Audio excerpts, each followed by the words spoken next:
దేశ రాజధాని ఢిల్లీని కాలుష్యం కమ్మేసింది. నెల రోజులుగా కాలుష్యం దెబ్బకు జనాలకు ఊపిరాడటం లేదు. పొల్యూషన్ దాటికి బడులు బంద్, ఆఫీసులకు వర్క్ ఫ్రం హోం, సర్కారు ఆఫీసులకు టైమింగ్స్ చేంజ్, స్ప్రింక్లర్లతో నీళ్లు చల్లుతున్నా, వాహనాల రాకపోకలకు కండిషన్స్ పెడుతున్నా కానీ కాలుష్యం కంట్రోల్ కావడం లేదు. దట్టమైన పొగమంచుతో గాలి నాణ్యత క్షీణిస్తోంది. వాయు కాలుష్యాన్ని తగ్గించేందుకు కృత్రిమ వర్షం కురిపించేలా చర్యలు తీసుకోవాలని ఢిల్లీ పర్యావరణ శాఖ మంత్రి గోపాల్ రాయ్ కేంద్ర ప్రభుత్వాన్ని కోరారు. ఈ నేపథ్యంలో అసలేంటి కృత్రిమ వర్షం, దానిని ఎలా కురిపిస్తారు, ఆ విషయాలేంటో తెలుసుకుందాం.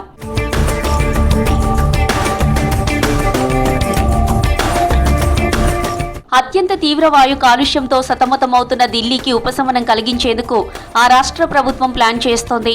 భౌగోళిక, వాతావరణ పరిస్థితులకు తోడు మానవ తప్పిదాలతో ఏర్పడుతున్న వాయు కాలుష్యాన్ని తగ్గించేందుకు కృత్రిమంగా వర్షం కురిపించాలని చూస్తుంది. క్లౌడ్ సీడింగ్ విధానంలో మేఘాలను మదించడం ద్వారా కృత్రిమ వర్షాలు కురిపిస్తారు.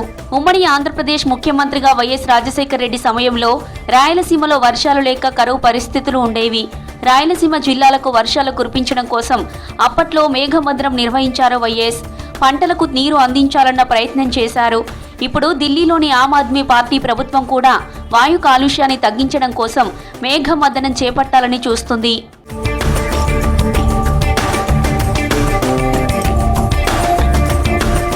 అసలు కృత్రిమ వర్షం అంటే ఏంటి? కృత్రిమ వర్షం, దీన్నే క్లౌడ్ సీడింగ్ అని కూడా అంటారు. మేఘాల్లో రసాయనాలు చల్లడం ద్వారా వర్షం కురిసేలా చేయడం. ఇప్పటికే అమెరికా, చైనా, యుఏఈ వంటి దేశాల్లో విజయవంతంగా కృత్రిమ వర్షాలు కురిపించారు.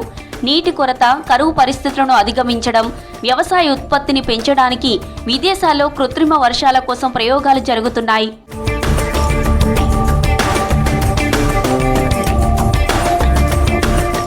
ఏ ప్రాంతంలోనైనా కృత్రిమ వర్షం కురిపించాలంటే ముందుగా పౌడర్ రూపంలో ఉన్న సిల్వర్ అయోడైడ్ను విమానం సహాయంతో ఆకాశంలో స్ప్రే చేయాల్సి ఉంటుంది.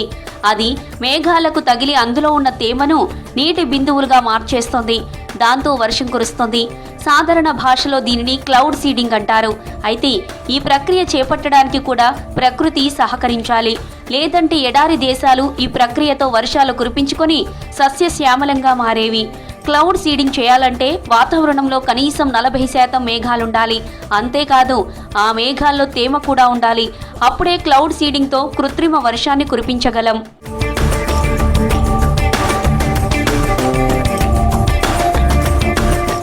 అయితే ఢిల్లీ సహా ఉత్తరాది రాష్ట్రాల్లో చలికాలంలో కృత్రిమ వర్షం కురిపించడం కష్టమని ఐఐటి నిపుణులు చెబుతున్నారు. ఎందుకంటే శీతాకాలం ఇక్కడ వాతావరణంలో తేమ చాలా తక్కువగా ఉంటుంది. చలితో కూడిన పొడి వాతావరణం ఉంటుంది. అందుకే ఈ ప్రయోగం ఎప్పుడంటే అప్పుడు చేయడానికి వీలు పడదు. గతంలో 2018లో ఢిల్లీ ప్రభుత్వం కృత్రిమ వర్షం కురిపించేందుకు సన్నాహాలు చేసింది. అన్ని ఏర్పాట్లు చేసుకున్న తర్వాత వాతావరణం సహకరించకపోవడంతో ప్రయోగం సాధ్యపడలేదు.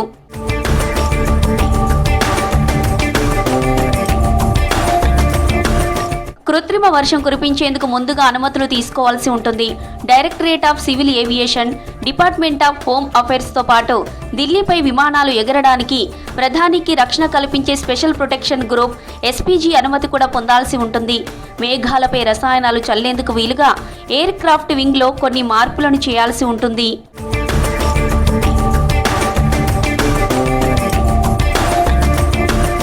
క్లౌడ్ సీడింగ్తో కాలుష్యాన్ని తగ్గించవచ్చా? కృత్రిమ వర్షం వల్ల కాలుష్యాన్ని కొంతవరకు తగ్గించవచ్చని శాస్త్రవేత్తలు చెబుతున్నారు. వర్షం కురుస్తున్నప్పుడు గాలిలోని ధూళి రేణువులు వర్షపు బిందువులతో కలిసి నేలను చేరుతాయి. దీంతో వాతావరణంలోని కాలుష్యం తగ్గుతుంది. అయితే ఎక్కువ రోజులు దీని ప్రభావం ఉండదు. 2 వారాలు మాత్రమే ఉంటుంది. ఈలోగా వాతావరణంలోకి చేరిన ధూళి కణాలతో మళ్లీ కాలుష్యం ఏర్పడుతుంది. ఇక ఢిల్లీ రాజధాని ప్రాంతం దాదాపు 1000 చదరపు కిలోమీటర్ల పరిధిలో విస్తరించి ఉంది. ఈ వైశాల్యం మొత్తంలో కృత్రిమ వర్షాలు కురిపించడం అంత సులభం కాదు. ఎందుకంటే రాజధాని ప్రాంతం అంతటా ఒకేసారి మేఘాలు ఏర్పడవు. ఎక్కడెక్కడ మబ్బులు ఉంటాయో అక్కడే కృత్రిమ వర్షానికి వీలుంటుంది. పైగా ఇది చాలా ఖర్చుతో కూడుకున్న ప్రక్రియ.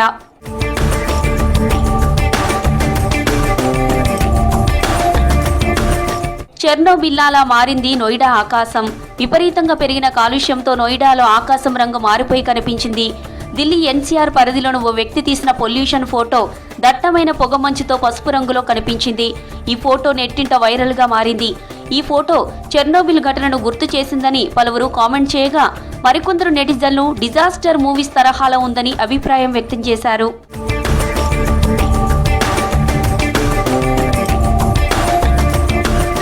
ఎడారి దేశాల్లో క్లౌడ్ సీడింగ్తోనే వరదలు సంభవిస్తున్నాయనే వాదనలున్నాయి. తీవ్ర ఎండలు, పొడి వాతావరణంతో ఎప్పుడు ఉక్కిరిబిక్కిరయ్యే ఎడారి దేశం యునైటెడ్ అరబ్ ఎమిరేట్స్ను ఏప్రిల్లో వరదలు ముంచెత్తాయి. ఆకస్మిక వర్షాలకు దుబాయ్లో చాలా ప్రాంతాలు నీట మునిగాయి. తీవ్ర గాలులు, భారీ వర్షాలతో జనజీవనం స్తంభించిపోయింది. 24 గంటల వ్యవధిలోనే 142 మిల్లీమీటర్ల రికార్డు స్థాయి వర్షపాతం నమోదైంది. ఈ తరహా వర్షాలు దుబాయ్లో ఎప్పుడూ కురవలేదన్నది అధికారులు అభిప్రాయపడ్డారు. ఇక అతి తక్కువ వర్షపాతం నమోదయ్యే ప్రాంతంలో కూడా కుండపోత వర్షం కురవడంతో క్లౌడ్ సీడింగ్ కారణమనే వాదనలు వినిపించాయి.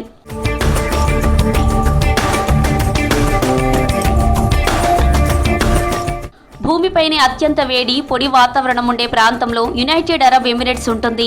వేసవిలో ఇక్కడ గరిష్టంగా 50 డిగ్రీల సెల్సియస్ వరకు ఉష్ణోగ్రతలు నమోదవుతాయి. వార్షిక వర్షపాతం సగటున 200 మిల్లీమీటర్ల లోపు నమోదవుతుంది. దీంతో భూగర్భ జల వనరులపైన తీవ్ర ఒత్తిడి ఉంటుంది.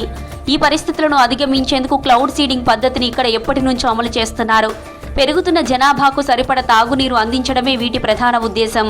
ఇదే కొన్నిసార్లు ఆకస్మిక వరదలకు కారణమంటున్నారు నిపుణులు.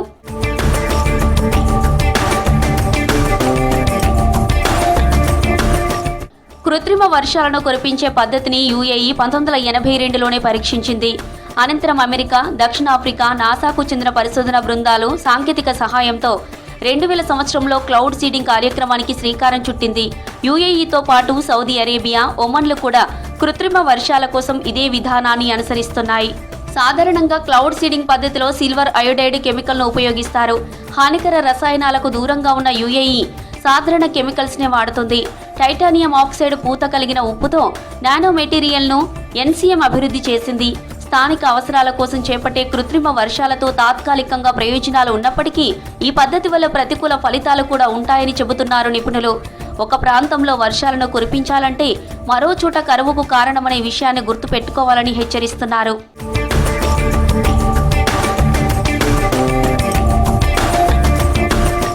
కృత్రిమ వర్షాల అవసరం ఎప్పుడుంటుంది?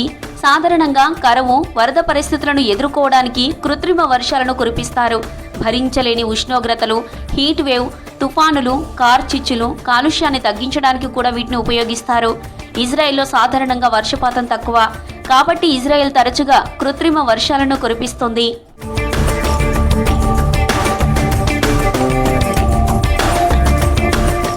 చైనా 2008 బీజింగ్ ఒలింపిక్స్ సమయంలో విమానం, గ్రౌండ్ బేస్డ్ గన్ల సహాయంతో క్లౌడ్ సీడింగ్ చేసింది. కాలుష్య నియంత్రణలో ఇది వారికి చాలా సహాయపడింది. భారత్లోనూ ఇంతకు ముందు క్లౌడ్ సీడింగ్ జరిగింది. కానీ ఇప్పటివరకు విదేశాలకు చెందిన విమానాలు, సీడింగ్ సాధనాలతో శాస్త్రవేత్తలు, ఇంజనీర్ల సహాయంతో భారత్లో క్లౌడ్ సీడింగ్ చేశారు. ఇక భారత్లోనూ తొలిసారిగా ఐఐటి కాన్పూర్ స్వయంగా క్లౌడ్ సీడింగ్లో వాడే రసాయనాన్ని అభివృద్ధి చేసింది. సీడింగ్ సాధనాలు కూడా భారత్లోనే తయారు చేస్తుంది. వివిధ రాష్ట్రాల్లోనూ క్లౌడ్ సీడింగ్పై ప్రయోగాలను చేపడుతుంది ఐఐటి కాన్పూర్. ఢిల్లీ కాలుష్యం కంట్రోల్కు క్లౌడ్ సీడింగ్కు కేంద్రం అనుమతి ఇస్తుందో లేదో చూడాలి. ఇప్పటికే పెరిగిపోయిన కాలుష్యంతో ఢిల్లీ ఉక్కిరిబిక్కిరవుతుంది. మరి కేంద్రం ఎటువంటి నిర్ణయం తీసుకుంటుందో వేచి చూడాలి.